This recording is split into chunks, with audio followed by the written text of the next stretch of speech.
Okay, the first thing I'd like to say, we have a second contest coming up. It's the Love Poem Contest. The deadline date is for July the 6th.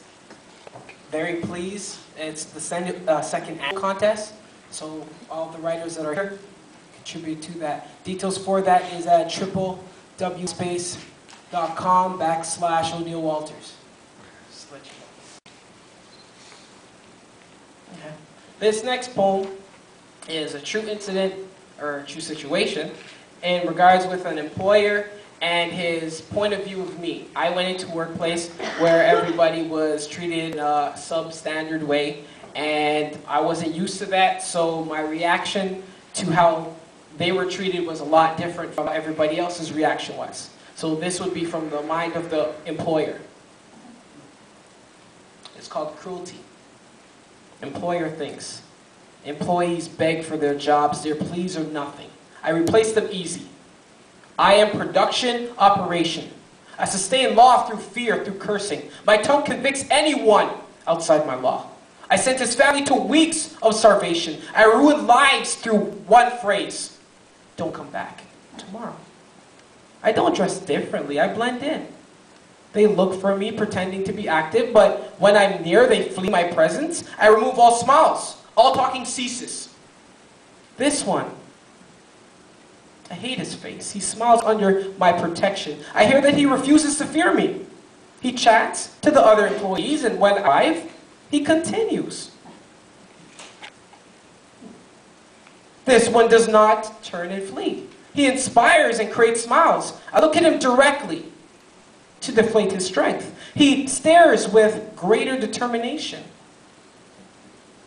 I must take his spirit. I'll crush it in my hand.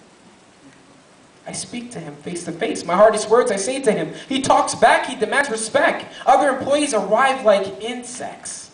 So I dismiss him. I abolish all inspiration. He answers again. He demands fairness.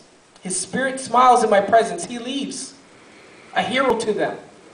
So I follow and rehire him. I order an employee to watch him.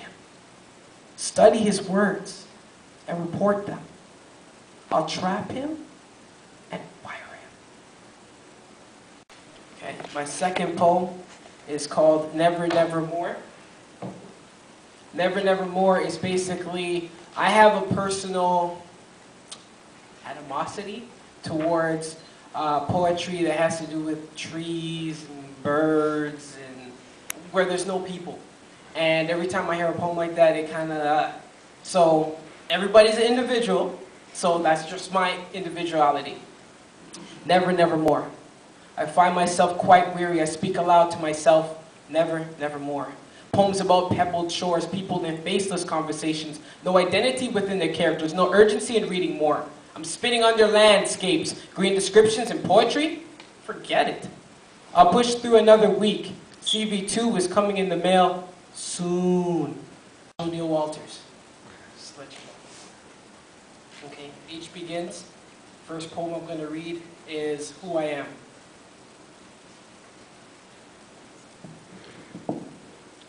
I don't avoid her tears. I listen and expand how she feels.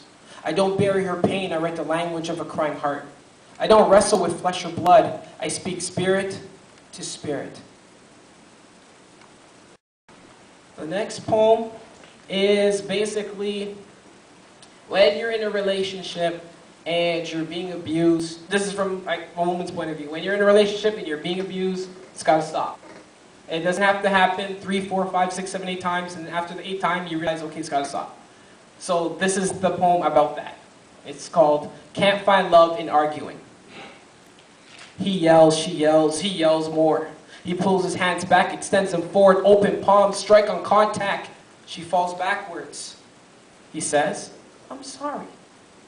He calls on the phone, he asks, where were you? She doesn't answer, they argue. He hangs up, doesn't call her back. She eats a box of ice cream with her friend because he's mad at her. They eat the ice cream every time he is mad at her. They discuss how he doesn't want any guy at school to talk to her. How he becomes mad when he hears of any guy talking to her. They argue, he pushes her, she falls downstairs. About 5 or 6 steps, he chases her and says, sorry,